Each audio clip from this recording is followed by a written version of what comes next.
देखो हम लोगों का लेंस वाला पार्ट चल रहा था और एक तो पॉइंट और इसमें छोटे छोटे बचे हुए हैं। एक तो लेंस में एक पॉइंट बचा हुआ है और एक पॉइंट बचा हुआ है माइक्रोस्कोप टेलीस्कोप वाला। तो नेक्स्ट हेडिंग एक डालना।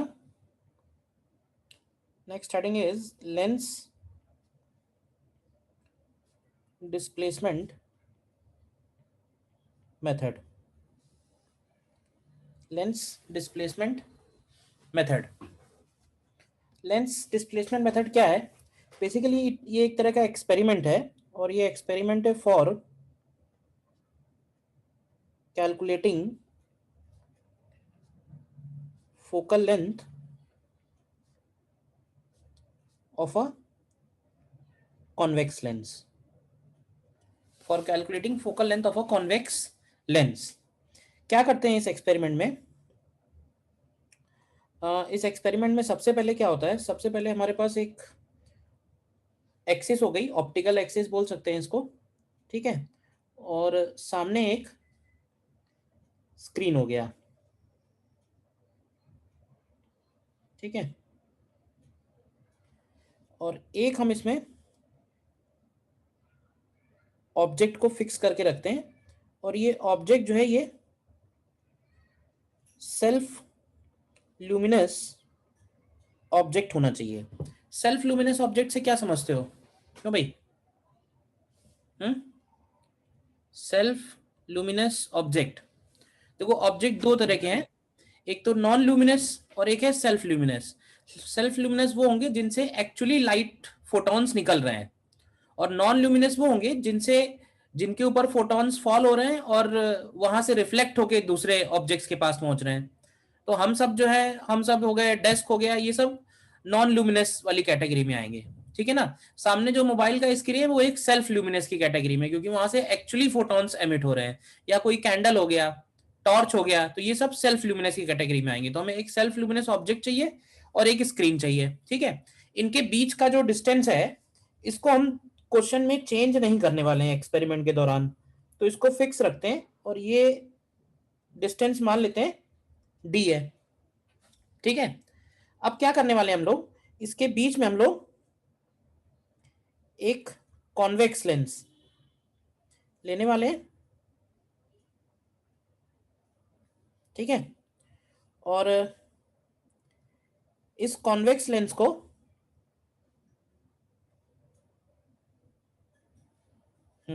देखो ध्यान से,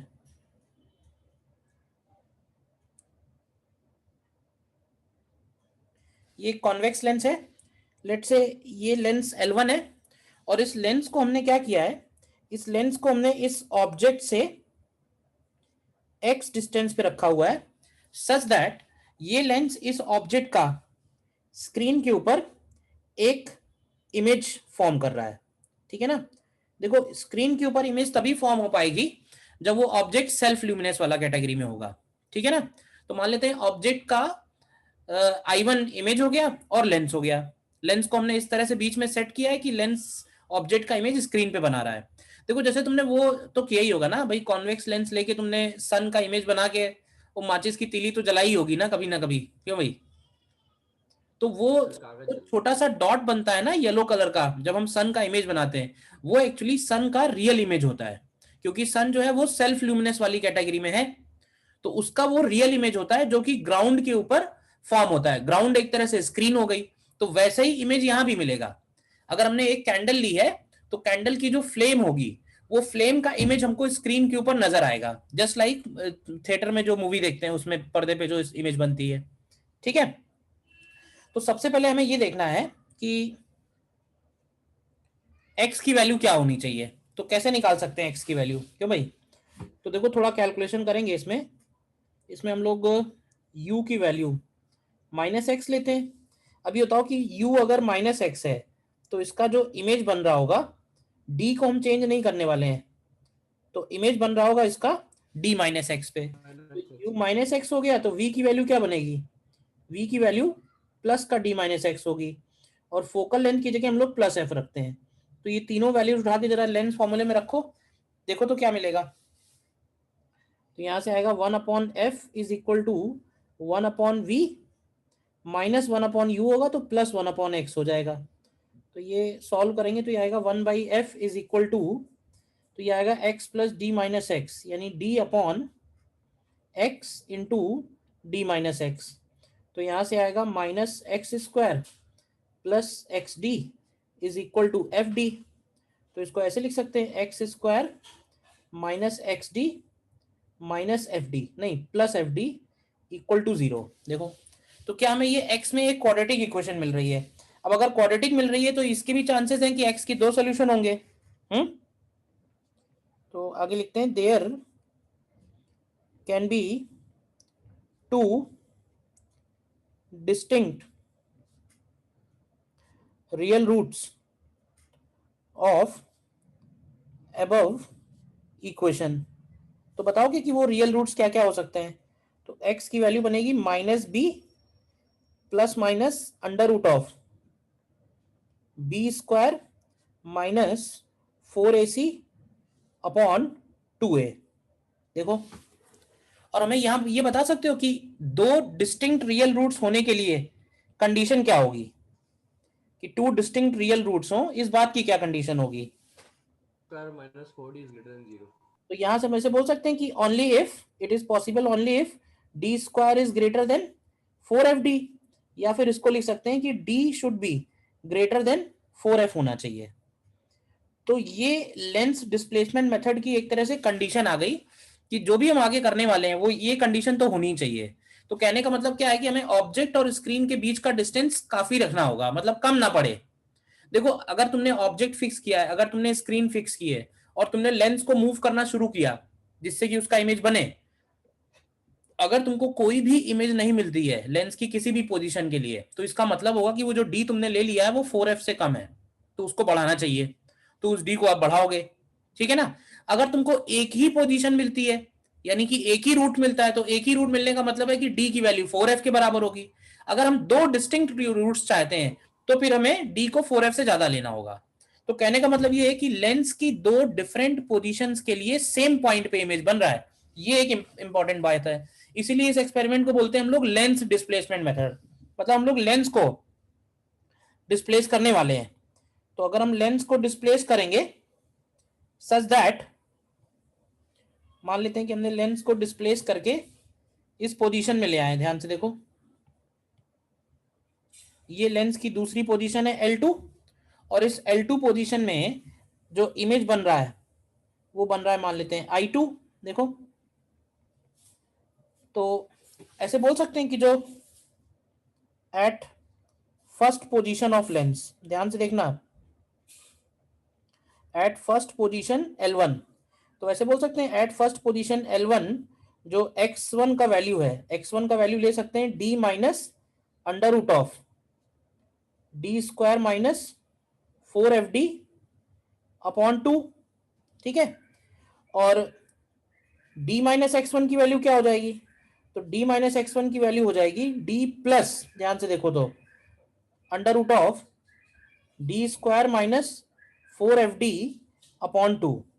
और इन दोनों को अगर तुम सम करोगे, मतलब कहने का है कि अगर हम u का वैल्यू -x1 लेते हैं, ठीक है, तो v का वैल्यू +x2 आ रहा है। ऐसे समझो कि अगर ये x1 है, ये वाला डिस्टेंस अगर हम x1 लेते हैं तो ये वाला डिस्टेंस x2 आ रहा है, क्योंकि ध्यान से देखो तो दोनों रूट्स का सम क्या है, दोनों रियल रूट्स का सम क्या आ रहा है, दोनों रियल रूट्स का सम d आ रहा है। मतलब अगर हम ऑब्जेक्ट को रखते हैं 20 सेंटीमीटर पे तो इमेज बनेगी सपोज 60 सेंटीमीटर पे। तो अगर हम ऑब्जेक्ट को रखेंगे 60 सेंटीमीटर पे तो उसका इमेज बनेगा 20 सेंटीमीटर पे, क्योंकि u और v की वैल्यू जो है वो इंटरचेंजेबल आ रही है यहाँ पे, ध्यान से चेक करो। तो पहली सिचुएशन में ये है।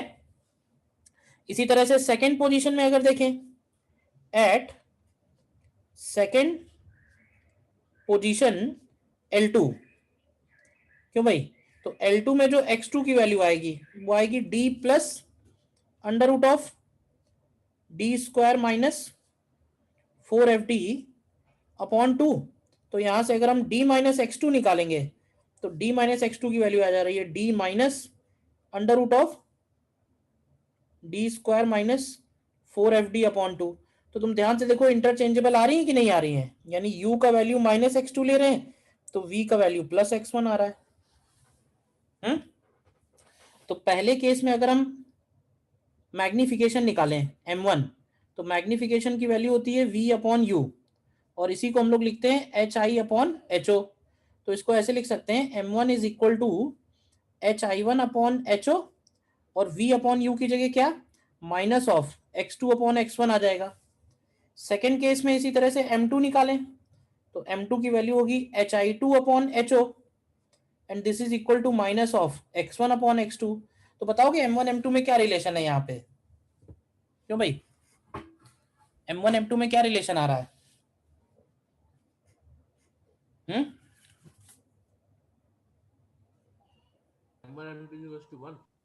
m1 m2 की वैल्यू 1 आ रही है, क्यों भाई, m1 m2 की वैल्यू यहाँ पे 1 आ रही है, देख लो ध्यान से। यानी कि मतलब ये हुआ कि अगर एक बार इमेज 3 टाइम्स मैग्नीफाइड बन रहा होगा तो दूसरी बार जो इमेज बन रहा होगा वो 3 टाइम्स डिमिनिश्ड बन रहा होगा। समझ गया ना, एक बार m की वैल्यू -3 है तो दूसरी बार m की वैल्यू -1/3 होगी। तो ये तुम ध्यान रख सकते हो सीधे सीधे। अच्छा, m1 m2 -1 में अगर hi1/ho की वैल्यू रखें तो ये ऐसे हो जाएगा hi1/ho into hi2/ho, this is equal to 1। तो यहां से एक फॉर्मूला आ जाता है ho² is equal to hi1/hi2। अच्छा, hi1/hi2 और ho क्या है, ये क्लियर है? hi1/hi2 और ho क्या है, क्लियर है सभी को? और एक बात यहाँ पे और हमें ध्यान रखनी है, वो है डिस्प्लेसमेंट ऑफ लेंस। तो बताओ कि डिस्प्लेसमेंट कितना करना पड़ेगा लेंस का दोनों पोजीशंस में। तो डिस्प्लेसमेंट ऑफ लेंस यानी दोनों x का डिफरेंस हो जाएगा, तो ये x2 - x1 बनेगा, मतलब दोनों रूट्स का डिफरेंस। ठीक है, मैं बल्कि ये कहूंगा कि क्या याद को कुछ करना नहीं है, बेसिक बातें समझ लेनी है। अगर कॉन्वेक्स लेंस में रियल ऑब्जेक्ट और रियल इमेज के बीच का डिस्टेंस 4f से ज्यादा है, ठीक है, तो लेंस की दो पोजीशंस के लिए सेम ऑब्जेक्ट का सेम स्क्रीन पे इमेज फॉर्म होता है। जब लेंस ऑब्जेक्ट से दूर होगा तो इमेज का साइज छोटा बनेगा, और जब लेंस ऑब्जेक्ट के नजदीक होगा तो इमेज का साइज बड़ा बनेगा। बताओ, क्लियर है ये बात? मैंने शायद डायग्राम में उल्टा बना दिया है, सही कर लेते हैं। इसको कर दो I2, इसको कर दो, इसको I2 कर दो, इसको I1 कर दो। जब L1 पोजीशन पे रहेगा तो इमेज बड़े साइज की बनेगी क्योंकि ऑब्जेक्ट के पास है, और फिर जब L2 पोजीशन पे होगा तो इमेज का साइज छोटा होगा। अगर एक बार 3 टाइम्स मैग्नीफाइड बन रही है तो एक बार 3 टाइम्स डिमिनिश्ड बनेगी, जिससे ये m1 m2 की वैल्यू -1 आएगी। देखो, नोट करना है, नोट करो, ठीक है। देखो इस पे क्वेश्चन करके देखो, क्लियर हो जाएगा।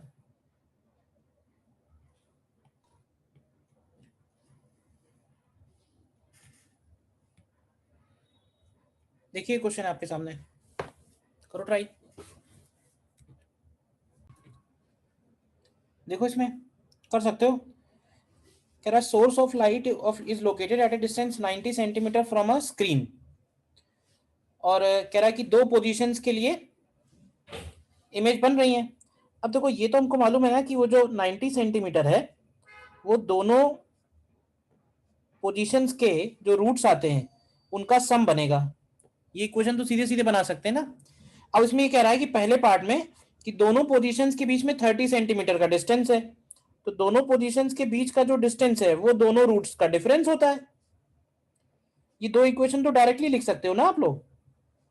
तो यहां से बताओ x2 क्या आएगा, x1 क्या आएगा, क्यों भाई, x1 की वैल्यू 30 सेंटीमीटर, x2 की वैल्यू 60 सेंटीमीटर। तो देखा, उसका मतलब ये हुआ कि अगर हम u को -30 सेंटीमीटर लेंगे तो v को हमें +60 सेंटीमीटर लेना होगा। तो यहां से फोकल लेंथ निकाल दो तो 20 सेंटीमीटर आ जाएगी। कर लिया सभी ने, क्यों भाई, किसी को डाउट कोई बताइए। देखो बी पार्ट,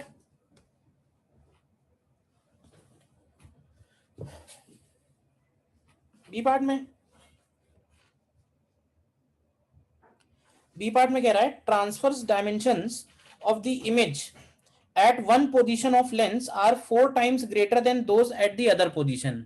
इसका मतलब ये होगा कि m1 की वैल्यू -4 है, और ध्यान से देखो m1 को क्या हम लोग माइनस ऑफ x2/x1 लिख सकते हैं, तो यहां से x2 की वैल्यू आएगी 4x1, और x1 प्लस x2 जो है वो 90 सेंटीमीटर है, तो यहां से x1 और x2 क्या आएंगे बताओ, क्यों भाई?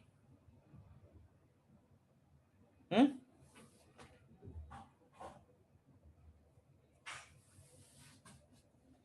x1 और x2 यहां से क्या आएंगे?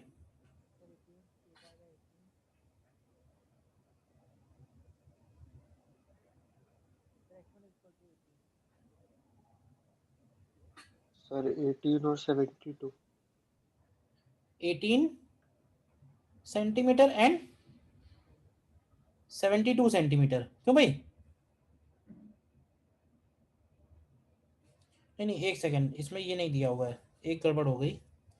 इमेज का साइज दिया हुआ है ना, मतलब जो इमेजेस के साइज है ना, सॉरी, इसमें मैं ये दिया हुआ है कि एक साइड जो इमेज बन रही है वो दूसरे इमेज का 4 टाइम्स है, ऑब्जेक्ट से नहीं दिया हुआ है, इमेजेस का बीच में रिलेशन दिया हुआ है, यानी HI2 इज 4 टाइम्स HI1 दिया हुआ है। कोई बात नहीं, अब हमारे पास एक फॉर्मूला ये भी है, using HO square is equal to HI1 HI2, तो यहाँ पे अगर हम लोग रखेंगे तो ये हो जाएगा 4 HI1 स्क्वायर, तो यहाँ से HI1 अपॉन HO की वैल्यू 1/2 हो जाएगी, यानी कि मैग्निफिकेशन जो होगा वो -1/2 होगा, और इसको लिखेंगे minus of x2 upon x1 या x1 अपॉन x2, कुछ भी लिख दो, तो यहाँ से आपको x2 की वैल्यू 2x1 मिलेगी, और x1 प्लस x2 जो है वो 90 सेंटीमीटर है, तो यहाँ से आप x1 निकालोगे तो 30 आ जाएगा, और x2 निकालोगे तो 60 आ जाएगा, तो अल्टीमेटली जो फोकल लेंथ आएगा वो सेम ही आ जाएगा। वो जो 4 टाइम्स दिया हुआ है ना, वो ऑब्जेक्ट के साथ नहीं दिया हुआ है, वो दोनों इमेजेस के बीच में दिया हुआ है। क्यों भाई, क्लियर है क्वेश्चन? बताओ, इमेज के डायमेंशंस का बीच में रिलेशन दिया हुआ है, पहले केस में इमेज और दूसरे केस में इमेजेस के बीच में।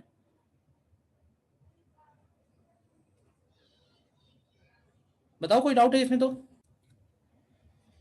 ठीक है ना, तो लेंस में इतना ही है। आगे हम लोग बढ़ते हैं ऑप्टिकल इंस्ट्रूमेंट्स में, और ऑप्टिकल इंस्ट्रूमेंट्स में सबसे पहला पॉइंट जो हमें समझना है that is visual angle. Visual angle, visual angle क्या होता है? तो देखो, जब हम ह्यूमन आई से कोई भी ऑब्जेक्ट देखते हैं,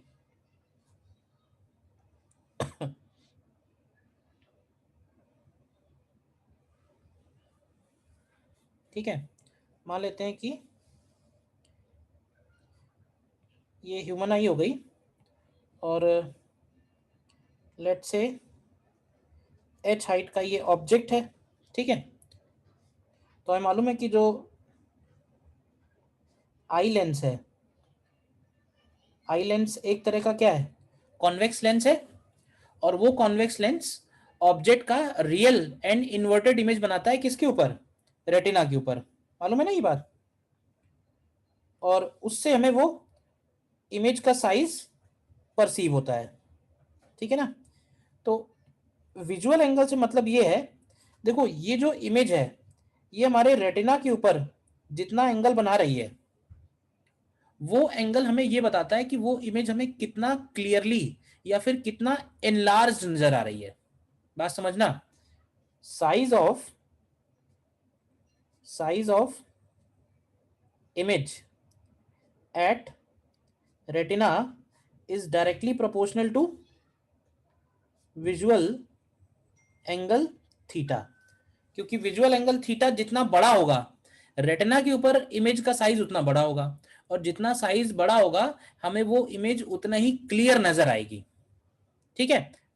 अब ये बताओ कि इस एंगल को कैसे बढ़ाया जा सकता है? क्यों भाई, बताओ। आप पास लाके और को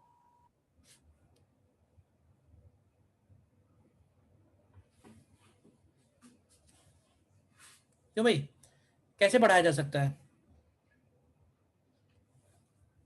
और इसको पास और लाके? पास लाएंगे तो कितना पास ला सकते हैं किसी ऑब्जेक्ट को? 25 सेंटीमीटर।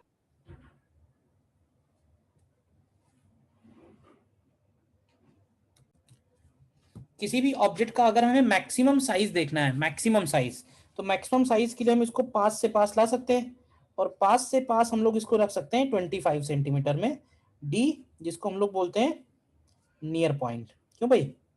एंड नियर पॉइंट जो है कितना होता है? 25 सेंटीमीटर। मतलब 25 सेंटीमीटर से ज्यादा हम किसी ऑब्जेक्ट को पास नहीं ला सकते, नहीं तो वो हमें क्लियरली नजर नहीं आएगा। बेसिक मतलब ये होगा। तो ये बताओगे कि मैक्सिमम विजुअल एंगल कितना होगा किसी भी ऑब्जेक्ट के लिए? Maximum visual angle theta naught बनेगा जब वो ऑब्जेक्ट कहां पे रखा होगा? डी पे रखा होगा।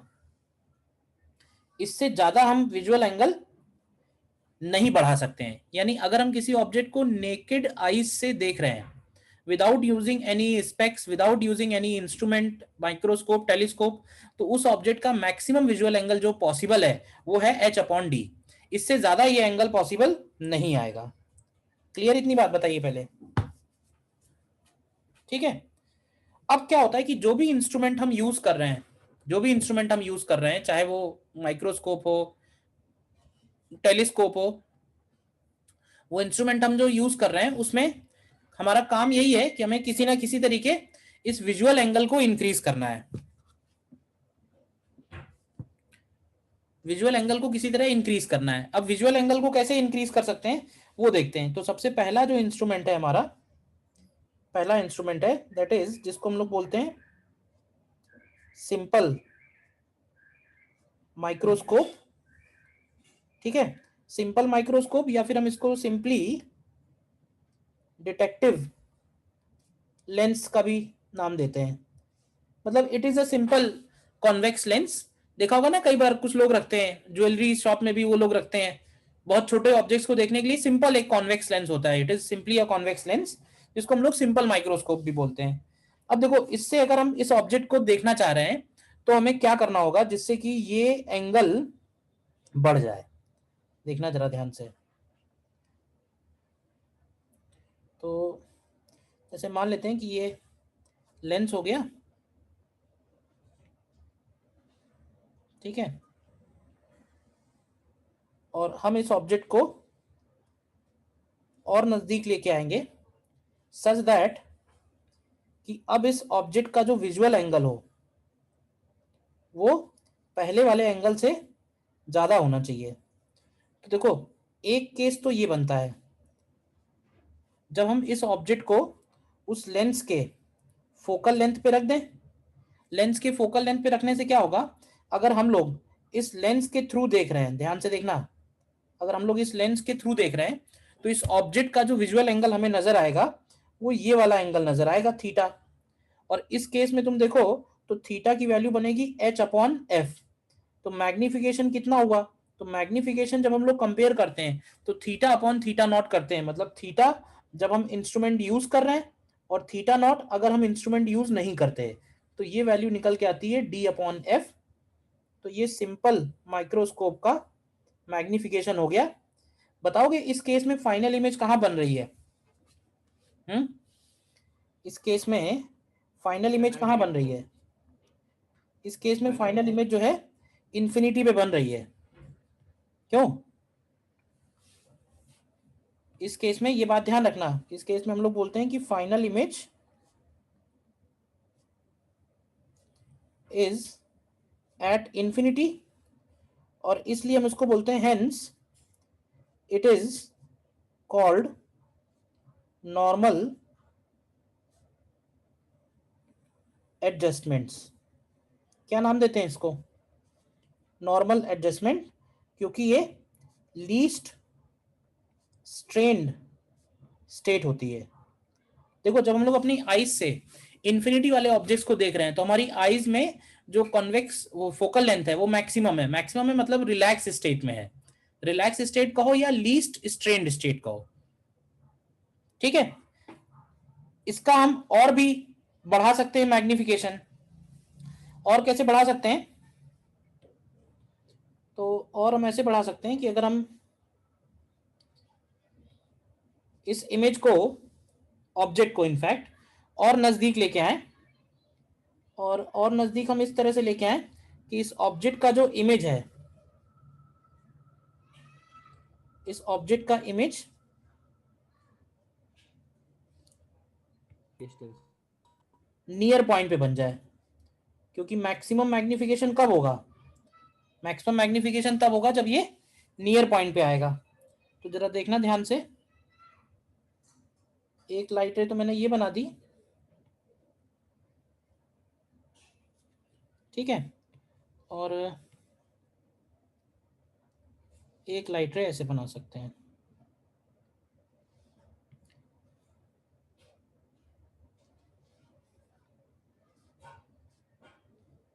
ठीक है, और हम लोग इधर से देख रहे हैं, मतलब हम लोग जिस लेंस से देखते हैं ना, उस लेंस को हम लोग आई पीस भी बोलते हैं। आई पीस का मतलब है कि we are looking through eyepiece. तो इस केस में तुम देखो ध्यान से, तो अब की बार जो एंगल बन रहा है वो एंगल थोड़ा बढ़ जाएगा, क्योंकि जो फाइनल इमेज पास आई है, जब फाइनल इमेज पास आएगी तो एंगल इनलार्ज होगा। तो इस केस में मैग्निफिकेशन सबसे ज्यादा आएगा, ठीक है। निकाल के देखते हैं कितना होगा मैग्निफिकेशन।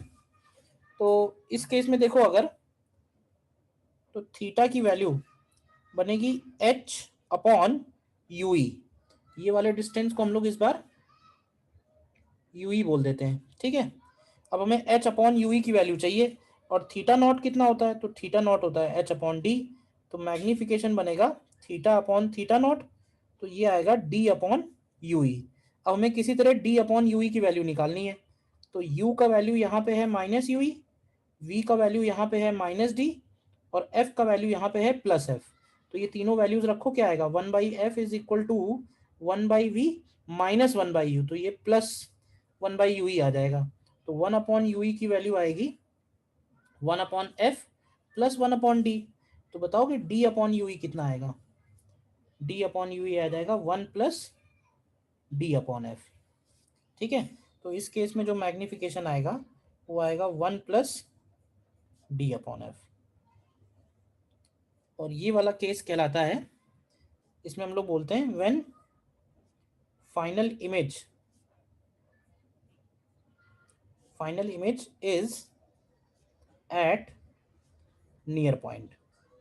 अगेन मैं कहूंगा कि प्रूफ की कोई जरूरत नहीं है, तुम अगर सीधे सीधे फॉर्मूले भी याद रखोगे तो काम चलेगा, ठीक है ना।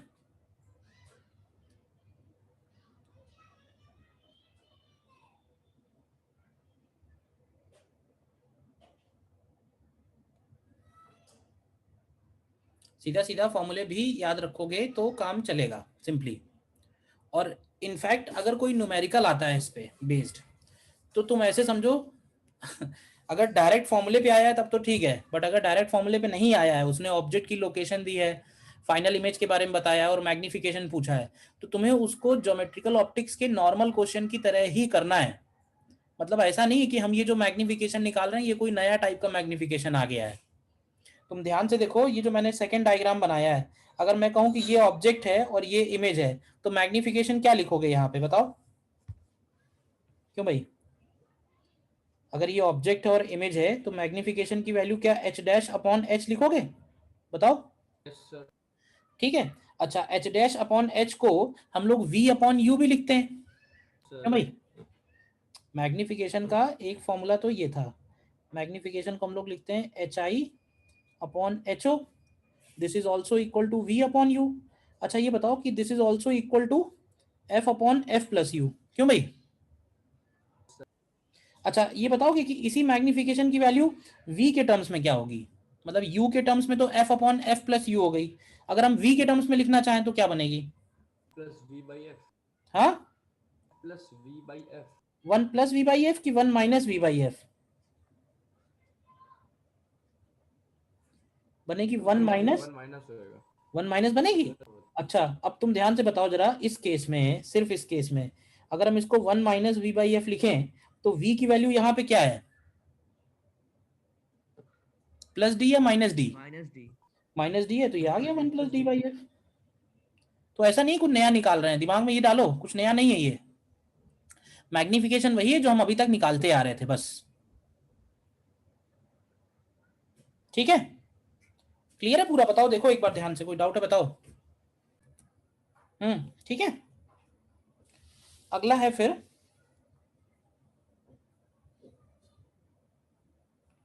Compound microscope.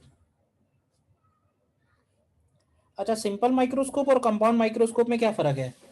तो कंपाउंड माइक्रोस्कोप में हम लोग दो लेंस यूज करेंगे, एक ऑब्जेक्टिव और एक आईपीस। मतलब हम एक तरह से दो बार मैग्निफिकेशन कर रहे हैं, एक बार कर रहे हैं उसको और मैग्नीफाई कर रहे हैं, दूसरी बार कर रहे हैं, दो बार मैग्निफिकेशन कर रहे हैं तो और ज्यादा मैग्निफिकेशन हो रहा है। सिंपल मतलब तो यही है।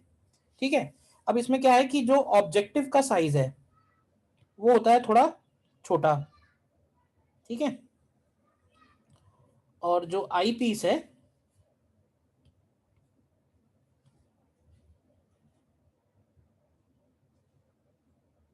उसका साइज होगा थोड़ा बड़ा।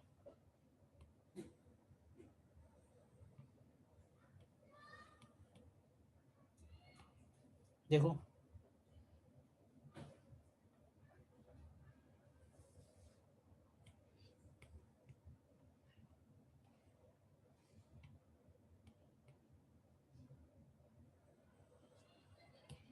ठीक है, तो ये इनका सपोज कॉमन प्रिंसिपल एक्सिस हो गया, ये हो गया ऑब्जेक्टिव, ये हो गया आई पीस। ठीक है, देखो अगर कोई क्वेश्चन आता है तुम्हें तो उसमें क्या होगा, उस क्वेश्चन में हो सकता है तुम्हें इसका फोकल लेंथ एफ हो और इसका focal length F E given हो। ठीक है, इसके बाद तुमको क्या गिवन होगा, इसके बाद हमसे ये बोलेगा कि जो फाइनल इमेज हमें चाहिए, फाइनल इमेज कहाँ चाहिए हमें, फाइनल इमेज इन्फिनिटी पे चाहिए या फाइनल इमेज नियर पॉइंट पे चाहिए, क्योंकि नॉर्मली दो मैग्निफिकेशन निकालते हैं। जब फाइनल इमेज इन्फिनिटी पे होती है तो मिनिमम मैग्निफिकेशन होता है, और जब फाइनल इमेज नियर पॉइंट पे होती है तो मैक्सिमम मैग्निफिकेशन होता है। ऑल दो उस समय क्या मैग्निफिकेशन है वो तो ऐसा हो सकता है कि दोनों के बीच में कोई भी वैल्यू हो, वो डिपेंड करेगा कि क्या सिचुएशन है, फाइनल इमेज कहाँ बन रही है। ठीक है, तो अगर हम इसमें प्रोसेस की बात करें तो प्रोसेस तो ऐसा है कि पहले हम लोग एक प्राइमरी मैग्निफिकेशन करते हैं, प्राइमरी मैग्निफिकेशन में हम लोग इस ऑब्जेक्ट का एक इन्वर्टेड इमेज बनाते हैं। ठीक है, इन्वर्टेड रियल इमेज, तो लेट से ये एच है तो इसका इमेज बन रहा है एच डैश। देखो ध्यान से, रे डायग्राम अगर कंप्लीट बना है तो ये बन जाएगा। रे डायग्राम में कोई डाउट है तो बताना। फिर क्या होता है, फिर ये वाला जो ऑब्जेक्ट बना है ये फर्दर इमेज बना है, ऑब्जेक्ट का काम करेगा किसके लिए, इसके लिए, आई पीस के लिए।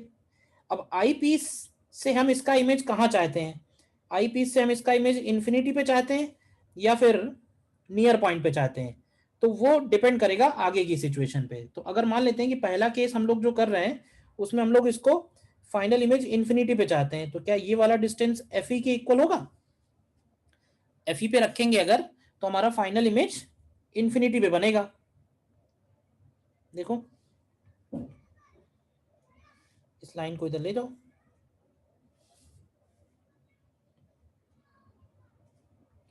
Final image is at infinity. ठीक है, बोलो, तो ऑब्जेक्ट जो फाइनली हमें एंगल जो नजर आएगा वो फाइनल एंगल ये वाला होगा। देखो ध्यान से, तो थीटा, तो थीटा की वैल्यू क्या लिखोगे, तो थीटा की वैल्यू बनेगी H dash upon F e. बोलो, और थीटा नॉट क्या होगा, थीटा नॉट होगा एच अपॉन डी। तो मैग्निफिकेशन क्या बनेगा, मैग्निफिकेशन बनेगा थीटा अपॉन थीटा नॉट। तो जब हम थीटा अपॉन थीटा नॉट करेंगे तो ये आएगा एच डैश अपॉन एच और into D upon F e. तो इसको हम लोग ऐसे भी बोलते हैं कि ये है मैग्निफिकेशन ऑब्जेक्टिव का और ये है मैग्निफिकेशन आई पीस का। ध्यान से चेक करो, और दोनों के मैग्निफिकेशन का हमें प्रोडक्ट करना है, बेसिक बात यही है, दोनों के मैग्निफिकेशन का हमें प्रोडक्ट करना है, बेसिक बात इतनी सी ही है। ठीक है, अब जरा ये बताओ ऑब्जेक्टिव का मैग्निफिकेशन क्या लिखेंगे, फॉर ऑब्जेक्टिव तो ऑब्जेक्टिव के मैग्निफिकेशन के लिए अगर हम लोग फॉर्मूला लगाएं 1 minus v upon F o, 1 minus v upon f, ध्यान से देखना। तो बताओगे कि v की वैल्यू क्या है यहाँ पे, क्या v की वैल्यू ये है यहां से लेके यहां तक की, बोलो वीओ बल्कि बोल सकते हैं इसको। और ये जो वीओ है, ये वाला जो पॉइंट है ये इसका फोकस बनेगा ऑब्जेक्टिव का, और ये वाला जो पॉइंट है ये आई पीस का फोकस बनेगा। तो यहाँ पे एक डेफिनेशन आती है कि इन दोनों के फोकस के बीच का जो डिस्टेंस है उसको हम लोग एल से डिनोट करते हैं, and this L is called tube length. क्यों भाई, एल क्या होता है, एल होता है second focus of objective, sorry first focus of objective and second focus of eyepiece के बीच का जो डिस्टेंस है दैट इज एल। ठीक है, और यहां से लेके यहां तक का डिस्टेंस, ये डिस्टेंस हमको मालूम ही है कि ये डिस्टेंस है एफ ओ के इक्वल। तो ध्यान से देखो v को हम लोग क्या लिख सकते हैं, v को लिख सकते हैं 1 माइनस वीओ की जगह, ध्यान से देखो क्या एफ ओ प्लस एल आ जाएगा और अपॉन एफ ओ, तो मैग्निफिकेशन ऑफ ऑब्जेक्टिव आ जाएगा minus L upon F O. तो फाइनल मैग्निफिकेशन का जो आंसर बनेगा वो बनेगा minus L upon F O और into D upon F E when final image is at infinity. और इसी को हम लोग आगे बढ़ा के लिख सकते हैं कि ये बन जाएगा minus L upon F O और into 1 plus D upon F E. 1 plus D upon F E कब हो जाएगा, when final image is at near point. तो ये दोनों याद रखो, when final image is at near point. बताओ, क्योंकि अगर हम नियर पॉइंट पे बनाएंगे इमेज तो हमें सिर्फ आई पीस को शिफ्ट करना होगा, तो अगर हम सिर्फ आई पीस को शिफ्ट करेंगे तो ऑब्जेक्टिव का कोई भी मैग्निफिकेशन चेंज नहीं होगा, ऑब्जेक्टिव का मैग्निफिकेशन वही रखा है। तो देखो दो बातें तुम्हें ध्यान रखनी है इसमें, क्योंकि क्वेश्चन में एक छोटा सा कंफ्यूजन रहता है। देखो एक कंफ्यूजन तो ये ट्यूब लेंथ को लेके है, एचसी वर्मा के हिसाब से ट्यूब लेंथ का मतलब है दोनों लेंसेज के बीच का डिस्टेंस, और एनसीईआरटी के हिसाब से मतलब है ये जो मैंने लिखा हुआ है। तो ऑब्वियसली हमें एनसीईआरटी के हिसाब से ही चलना है। ठीक है, अगर तुम्हें क्वेश्चन में ट्यूब लेंथ दिया हो, ठीक है, फोकल लेंथ दी हो और डायरेक्ट मैग्निफिकेशन पूछता है, तो तुम्हें ये फॉर्मूले यूज कर लेने हैं, क्योंकि इसमें ट्यूब लेंथ भी आ रहा है, दोनों के फोकल लेंथ भी आ रहे हैं, मैग्निफिकेशन पता चल जाएगा। लेकिन अगर तुम्हें ऑब्जेक्ट की पोजीशन दी हुई है कि ऑब्जेक्ट कितनी दूर रखा हुआ है, तो हमें उस क्वेश्चन को नॉर्मल ज्योमेट्रिकल ऑप्टिक्स की तरह ही सॉल्व करना है। नॉर्मल ज्योमेट्रिकल ऑप्टिक्स का मतलब यह है कि इसका डिस्टेंस दिया होगा, फिर हम इसका डिस्टेंस निकालेंगे, टोटल डिस्टेंस दिया होगा तो उसमें से ये डिस्टेंस आ जाएगा, मतलब दोनों का मैग्निफिकेशन अलग अलग कैलकुलेट करेंगे नॉर्मल ज्योमेट्रिकल ऑप्टिक्स लगा के, और फिर हम फाइनली आंसर पे पहुंचेंगे, मैग्निफिकेशन दोनों का मल्टीप्लाई कर देंगे। ध्यान रहेगी बात, बताइए क्यों भाई। अगर तुम्हें ऑब्जेक्ट की पोजीशन नहीं पता, कहां ऑब्जेक्ट रखा है, कुछ नहीं पता है, सिर्फ तुम्हें बता दिया कि ट्यूब लेंथ इतना है और ये फोकल लेंथ है, ये फोकल लेंथ है, तो ये फॉर्मूला यूज कर लेना है बस। देख लो एक बार ध्यान से, कुछ डाउट है बताओ। नेक्स्ट देखो, नेक्स्ट है हमारा टेलीस्कोप। टेलीस्कोप में हालांकि इस तरह का कोई कंफ्यूजन नहीं है, टेलीस्कोप काफी सिंपल है। सर डी बाय एफ वाला केस तो सर डी बाई एफ वाला मैंने प्रूफ किया है, मैंने 1 प्लस डी बाई एफ वाला प्रूफ नहीं किया है, डायरेक्टली लिख दिया है, क्योंकि अगर हम सिर्फ आई पीस को मूव करेंगे such that final image is at near point, तो डी बाई एफ की जगह 1 प्लस डी बाई एफ हो जाएगा। ये तो हमने सिंपल माइक्रोस्कोप में निकाला ही था।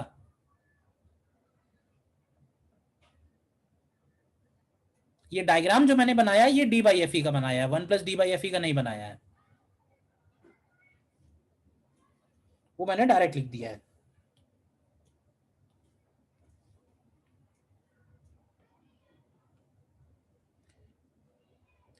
टेलीस्कोप में देखिए क्या होगा, टेलीस्कोप में ऑब्जेक्टिव जो है वो बड़ा होगा, उसका फोकल लेंथ भी ज्यादा होगा, और जो आई पीस है वो छोटा होगा।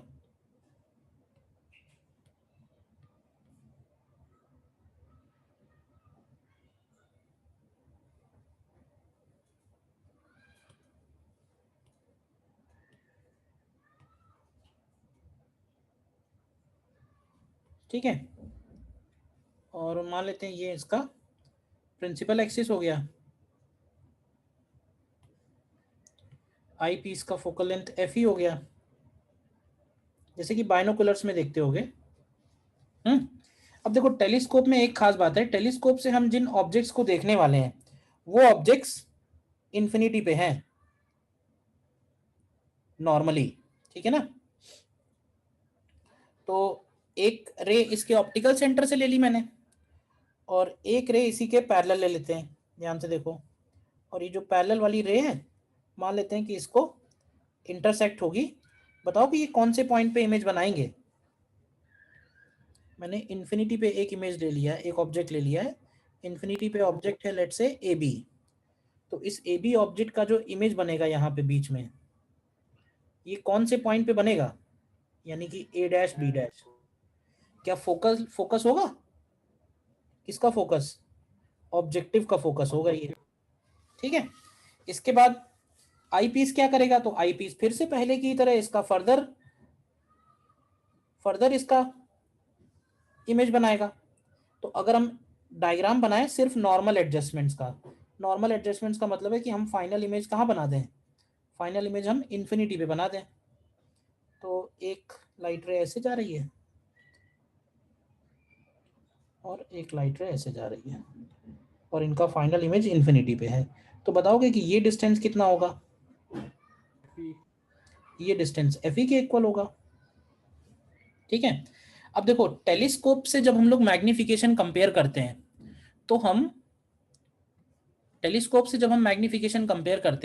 तो हम ऑब्जेक्ट को नियर पॉइंट पे रख के कंपेयर नहीं कर सकते हैं, बट ऑब्वियस रीजंस। क्यों भाई, अब मान लो सन का हमें मैग्निफिकेशन कंपेयर करना है तो सन को नियर पॉइंट पे रख के कैसे कंपेयर करोगे। तो टेलीस्कोप में तो हम लोग ये बोलते हैं कि अगर हम नेकेड आइज से ऑब्जेक्ट को देखते हैं तो नेकेड आइज से देखने पे वो ऑब्जेक्ट जितना हमारे आइज पे एंगल बनाता है वो एंगल हो गया अल्फा, और फाइनली जो इमेज बन रही है वो आई पीस पे जो एंगल बनाती है बीटा, इन एंगल में जो रेशियो होगा वही उसका मैग्निफिकेशन है। मतलब यहां पे जब हम लोग मैग्निफिकेशन डिफाइन करते हैं तो it is simply minus of beta upon alpha. Minus क्यों लगाया है बताओगे फिर से, तो भाई माइनस क्यों लगाया है, क्योंकि जो फाइनल इमेज है वो ऑब्जेक्ट के रिस्पेक्ट में इन्वर्टेड है वो, ठीक है। अब तुम देखो यहाँ से अल्फा अपॉन बीटा आसानी से आ जाएगा, क्योंकि ये अल्फा है तो ये वाला भी अल्फा है, क्यों।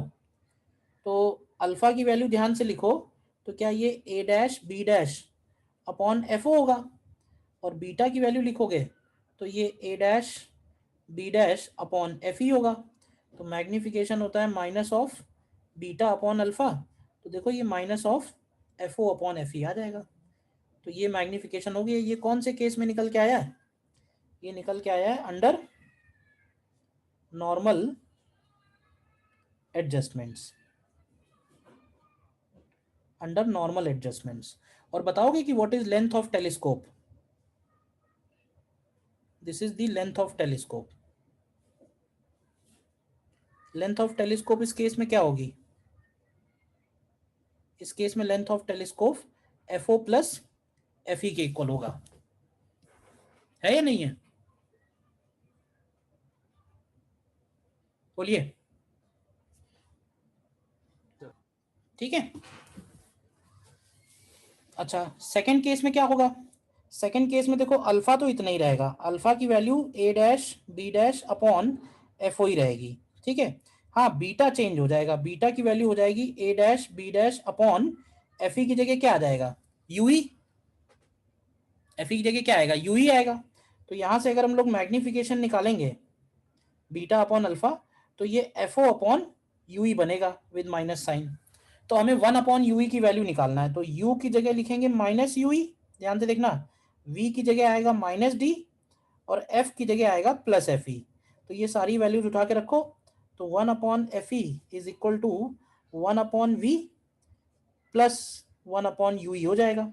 तो यहाँ से आप देखो तो 1 अपॉन यू ई की वैल्यू मिल जाएगी 1 upon d plus 1 upon F e. तो मैग्निफिकेशन कितना आएगा, मैग्निफिकेशन हो जाएगा minus f o bracket 1 upon d plus 1 upon F e. तो इसको इस तरह से लिख देते हैं, minus FO upon FE common ले लेते हैं और ये आ जाता है 1 प्लस FE अपॉन D। तो ये सेकंड केस में मैग्निफिकेशन हो गया। बताओ कि सेकंड केस में लेंथ ऑफ टेलीस्कोप क्या होगी? लेंथ ऑफ टेलीस्कोप, क्यों भाई, length of telescope FO plus UE बनेगा। FO को FO रखेंगे और UE की जगह आएगा DFE upon D plus FE। देख लो एक बार, मैंने डायग्राम सिर्फ नॉर्मल एडजस्टमेंट्स का बनाया है, दूसरा वाला नहीं बनाया। दूसरा वाले केस में हम आईपीस को थोड़ा और पास लाएंगे, तो जहां पे FE है वो UE बन जाएगा, सच that final image minus D पे हो। तो फाइनल इमेज के लिए माइनस D ले लिया मैंने, ये वैल्यूज।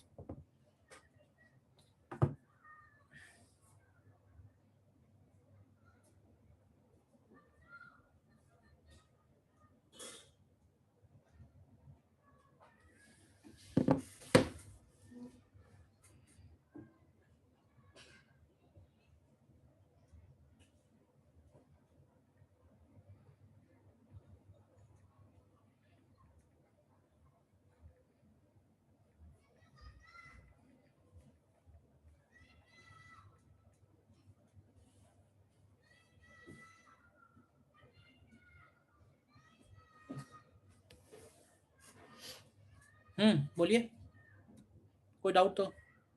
इसमें भी मैं यही बात बोलूंगा, डायरेक्ट फॉर्मूला बेस्ड अगर क्वेश्चन है तो आपको फॉर्मूला यूज करना है, लेकिन अगर हमारा ऑब्जेक्ट इन्फिनिटी पे नहीं है, मतलब ये जो मैंने केस प्रूफ किया है पूरा का पूरा, ये एप्लीकेबल तभी है जब ये कहां पे लिया हम लोगों ने, इसको हमने इन्फिनिटी पे लिया है।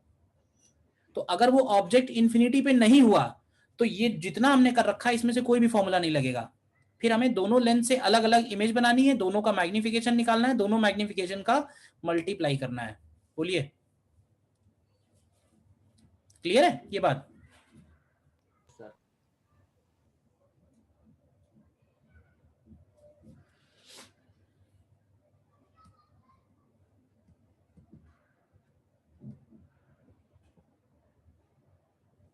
सर जो सेकंड बीटा है a dash b dash upon mu 2e, तो हाँ, आई पीस को और पास लाएं।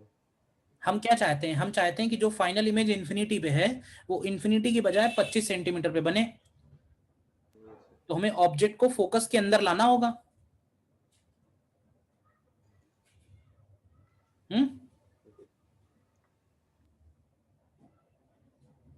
बना के देख लेना डायग्राम, कुछ डाउट होगा तो पूछ लेना।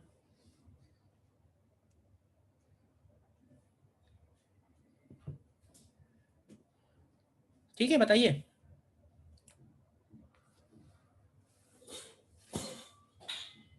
देखो क्वेश्चन देता हूं, फिर करो।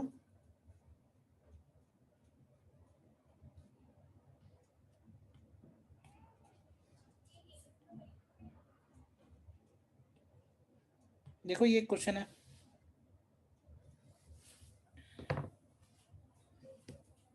करो ट्राई। देखो इसमें क्या कह रहा है, a 10D lens is used as a magnifier, where should the object be placed to obtain maximum magnification for normal eye. तो देखो पावर अगर दिया हुआ है 10 डायोप्टर, तो इसका मतलब फोकल लेंथ भी इसका कितना हो गया, 10 सेंटीमीटर हो गया। अब ऐसे बताओ कि हमें चाहिए फाइनल इमेज चाहिए नियर पॉइंट पे, यानी V की वैल्यू -25 चाहिए और F की वैल्यू +10 है, तो हमें U निकालना है सीधे सीधा। तो 1/F is equal to 1/V minus 1/U होता है। तो यहां से बताओ U का वैल्यू क्या आता है निकल के? U का वैल्यू माइनस ऑफ -50/7 सेंटीमीटर। अच्छा ये बताओगे कि मैग्निफिकेशन की क्या वैल्यू होगी इस केस में? मैग्निफिकेशन कितना होगा इस केस में?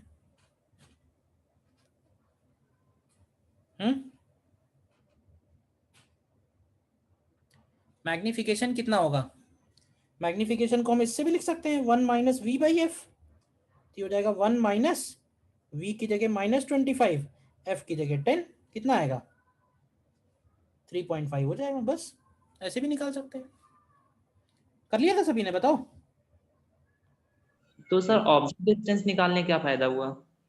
अरे मतलब वो तो क्वेश्चन में निकालना था ही, इसलिए निकाला है। ऑब्जेक्ट डिस्टेंस हमने निकाल, अगर हमें खाली मैग्निफिकेशन चाहिए होता तो हमें ऑब्जेक्ट डिस्टेंस निकालने की कोई जरूरत नहीं थी। समझ गए?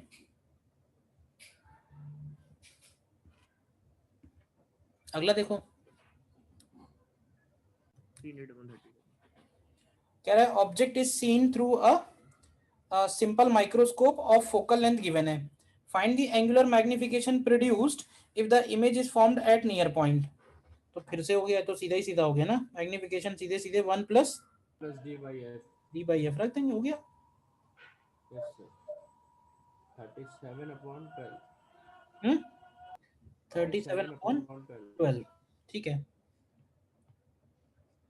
और देखो, ये देखो माइक्रोस्कोप पे है, कंपाउंड माइक्रोस्कोप पे। नेक्स्ट करो, देखो इसमें क्या कह रहा है, separation L between objective and eyepiece दिया हुआ है 7 सेंटीमीटर। कह रहा है where should a small object be placed on the so that eye is least strain to see the image. तो देखो लीस्ट स्ट्रेन का मतलब फाइनल इमेज कहाँ चाहता है, क्यों भाई? Infinity पे सर -15 आएगा सर इसका। इन्फिनिटी पे चाहता है। तो आई पीस के लिए एक्चुअली हमें जो ऑब्जेक्ट डिस्टेंस लेना चाहिए, क्या वो -5 सेंटीमीटर लेना चाहिए? ये बताओ। कहने का मतलब आई पीस से वो ऑब्जेक्ट उसके फोकस पे होना चाहिए। अब आई पीस के लिए अगर फोकस पे होना चाहिए तो ऑब्जेक्टिव के लिए कहाँ बनाना चाहिए? ऑब्जेक्टिव कहाँ बनाए उसको? तो ऑब्जेक्टिव के लिए v की वैल्यू +2 होनी चाहिए, क्योंकि दोनों के बीच में डिस्टेंस तो 7 सेंटीमीटर है ना। Yes, sir. अब ऑब्जेक्टिव के लिए केवल सॉल्व कर लो, फोकल लेंथ इसकी है 0.5 सेंटीमीटर, तो यहां से आ जाएगा 1/f is equal to 1/v minus 1/u। तो यहां से u क्या आता है, क्यों भाई?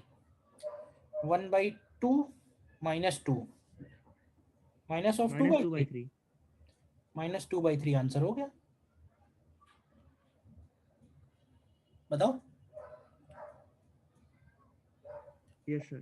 मैग्निफिकेशन कितना होगा इस केस में? -15. 15. मैग्निफिकेशन निकालने के लिए क्या करो, magnification of objective into magnification of eyepiece. तो मैग्निफिकेशन ऑफ ऑब्जेक्टिव को लिख देना 1 - v/f, तो 1 - v/f, क्यों भाई? और आई पीस का मैग्निफिकेशन होगा d/fe। तो ये कितना आएगा, -3 15. × 5 यानी कि -15। ठीक है, करेक्ट। बताओ ये समझ में आया माइक्रोस्कोप टेलीस्कोप या नहीं आया? Yes, sir. इसमें हम लोगों ने ट्यूब लेंथ सर दोनों लेंस के बीच की डिस्टेंस ले ली। अब नहीं, फिर से देखो, मैं बार बार कहूंगा, तुम कंफ्यूज मत हो। इसमें क्वेश्चन में उसने लिख दिया है कि this is the separation between lenses. उसने ट्यूब लेंथ कहाँ लिखा हुआ है? Yes sir, yes sir. Tube length नाम का जो वर्ड है वो थोड़ा खतरनाक है, उसको जरा ध्यान से पढ़ने की जरूरत है। अभी लास्ट ईयर, हाँ लास्ट ईयर ही शायद था क्वेश्चन एक ट्यूब लेंथ पे। तो हमें एनसीईआरटी के हिसाब से ही चलना है। अगर ट्यूब लेंथ दिया है तो ट्यूब लेंथ ही लेना है फिर। ये देखो नेक्स्ट,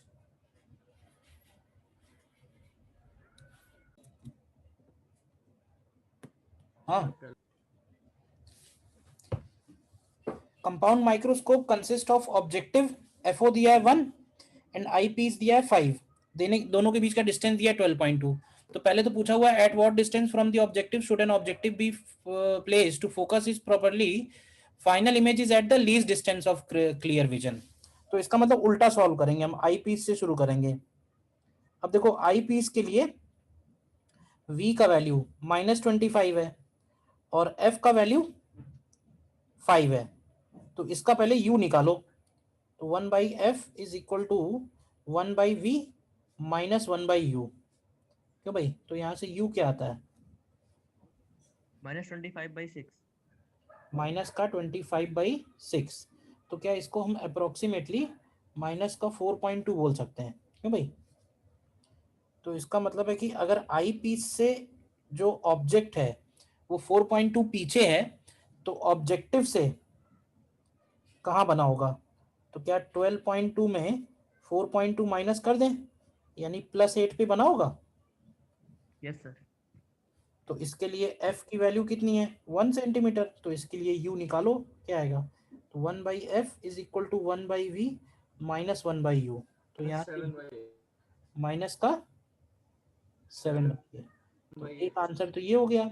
मैग्निफिकेशन कैसे आएगा, मैग्निफिकेशन ऑब्जेक्टिव का निकालोगे तो ये आएगा 1 माइनस v/f, ये होगा 1 माइनस v/f, तो ये आएगा माइनस का 7, और मैग्निफिकेशन आई पीस का चाहिए तो आई पीस का होगा 1 plus D upon F E, क्यों भाई, तो 1 प्लस 25/5 यानी कि 6, तो मैग्निफिकेशन टोटल कितना हो जाएगा माइनस का 42। बताओ, मुझे लगता है आ गया ना, बोलो। देखो आए हुए जो क्वेश्चन है उसमें से करते हैं कुछ।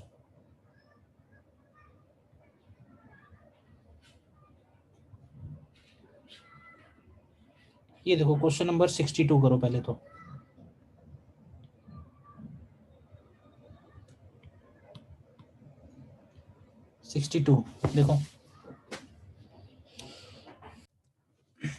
देखो सेम ही क्वेश्चन है। Combined microscope consist of objective 1 centimetre, eyepiece 5 centimetre, दोनों के बीच में 10 सेंटीमीटर का distance. The distance between object and objective for which strain on I is minimum, यानी कि नॉर्मल एडजस्टमेंट्स की बात कर रहा है। तो अब ये बताओ कि आई पीस के लिए ऑब्जेक्ट को हमें कहाँ रखना चाहिए, फोकल लेंथ पे रखना चाहिए, यानी कि इसको रखना चाहिए -5 सेंटीमीटर पे। तो इसका मतलब है कि ऑब्जेक्टिव के लिए जो इमेज बन रही है वो कहाँ बन रही है, तो वो 10 सेंटीमीटर डिस्टेंस है, तो ये +5 पे बन रही है, ठीक है। और f की वैल्यू 1 सेंटीमीटर है, बस हो गया 1/f 1/v माइनस 1/u, तो यहां से u की वैल्यू माइनस का 5/4 आ रहा है, हाँ, तो n का वैल्यू 50 हो गया। बोलो, अगर सब मालूम है, कॉन्सेप्ट पता है, तो इसमें 30 सेकंड भी नहीं लगने करने में। और देखो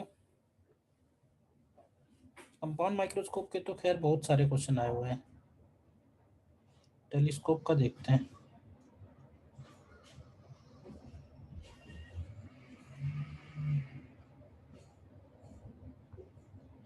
क्या हुआ, टेलीस्कोप आया ही नहीं क्या, हाँ ये है। देखो क्वेश्चन नंबर 35, क्वेश्चन नंबर 35,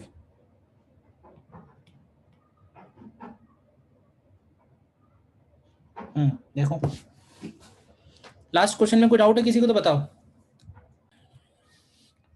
यहाँ पे फॉर्मूला कोई भी यूज नहीं होगा, क्यों नहीं होगा, क्योंकि उसने ऑब्जेक्ट का डिस्टेंस दे दिया है।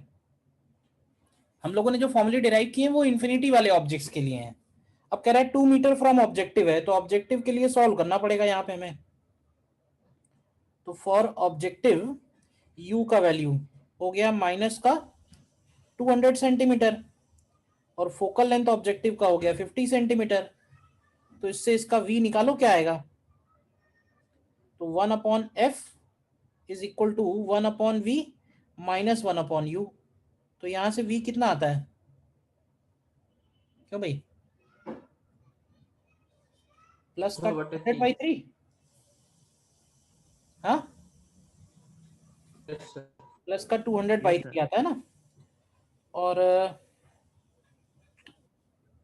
डिस्टिंक्ट विजन की बात कर रहा है वो, तो डिस्टिंक्ट विजन के लिए आई पीस के लिए सॉल्व करो,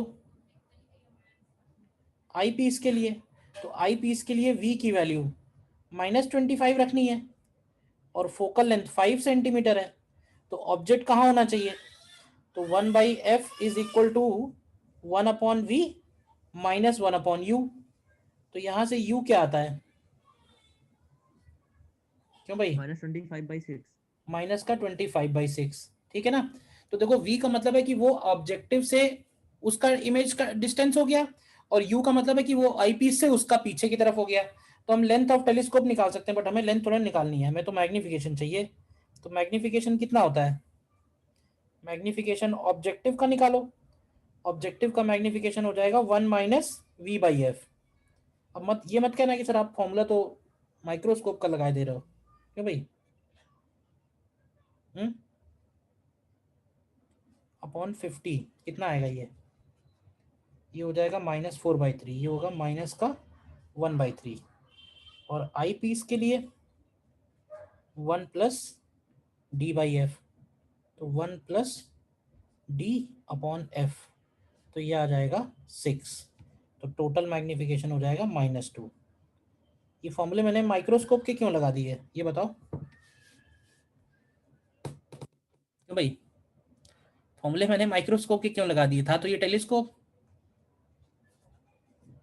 बताएगा कोई? उससे कोई फर्क थोड़ी पड़ सकता, दो लेंस है, दोनों के मैग्निफिकेशन का प्रोडक्ट है, क्या उसका फर्क पड़ता है भाई? दोनों दो टोटल लेंस है। होता है। टेलीस्कोप के फॉर्मूले इसलिए लगाए क्योंकि ऑब्जेक्ट इन्फिनिटी पे नहीं था, समझ गए? तो ये क्वेश्चन भी माइक्रोस्कोप का ही हो गया है देखा जाए तो। अब तुम कर सकते हो, कर लेना सारे बचे हुए प्रॉब्लम, क्यों भाई? एक क्वेश्चन मैं ढूंढ रहा था जो आया था डायरेक्ट ट्यूब लेंथ पे, वो नहीं दिख रहा है, कहाँ गया?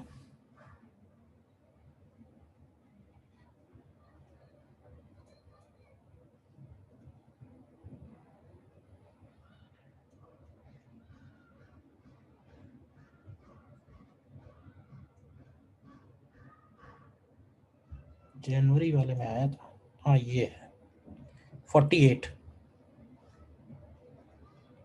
क्वेश्चन देखो। नहीं लेकिन इसमें भी ट्यूब लेंथ तो है नहीं दिया ट्यूब लेंथ, ठीक। देखो इसको,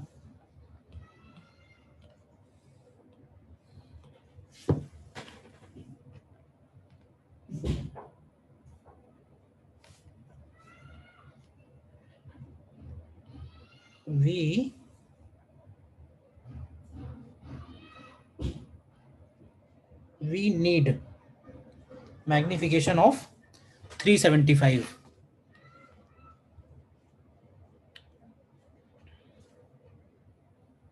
देखो इसको, अब ये अकेला ऐसा क्वेश्चन है कि जो डायरेक्ट ट्यूब लेंथ पे है और इसमें ऑब्जेक्ट की लोकेशन कुछ नहीं दी हुई है उसने, तो तुम डायरेक्ट फॉर्मूला लगा देना, बस ये है,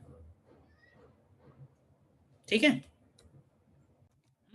बताना है, हो गया? तो मैग्निफिकेशन दिया हुआ है 375, focal length of eyepiece पूछा हुआ है, तो मैग्निफिकेशन का क्या फॉर्मूला है? Minus of L upon F o into D upon F e. बोलो, तो इसकी जगह लिखेंगे माइनस का 375, एल की जगह -150, एफ ओ की जगह है 5, डी की जगह 25। 1 प्लस डी वाई होगा, 1 plus D Y. 1 plus D Y F ही लेंगे ना, क्यों? मैग्निफिकेशन 375 से ज्यादा मैग्निफिकेशन चलेंगे ना। हाँ बच्चों ठीक है, अब ये भी कंफ्यूजन ही है, 1 प्लस डी बाई एफ ही लें कि डी बाई एफ ही लें, क्योंकि दोनों के बीच में कुछ भी ले सकते हैं।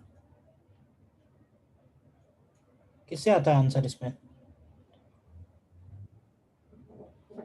निकालो यहाँ से, एफ क्या आता है? 22 मिली। 25 mm में लेंगे।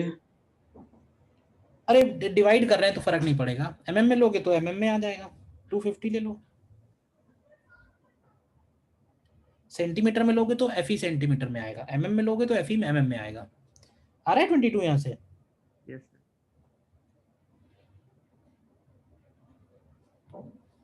सर डी बाई एफ क्यों नहीं किया?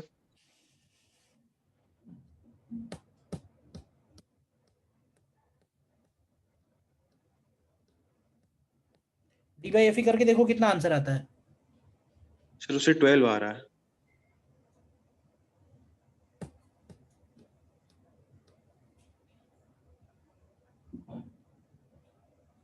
हाँ तो हो सकता है ये मिसप्रिंट है, यहाँ पे हो सकता है मैक्सिमम लिखा होगा यहाँ word, we need maximum magnification of 375, otherwise तो दोनों में से कोई भी ले सकते हैं।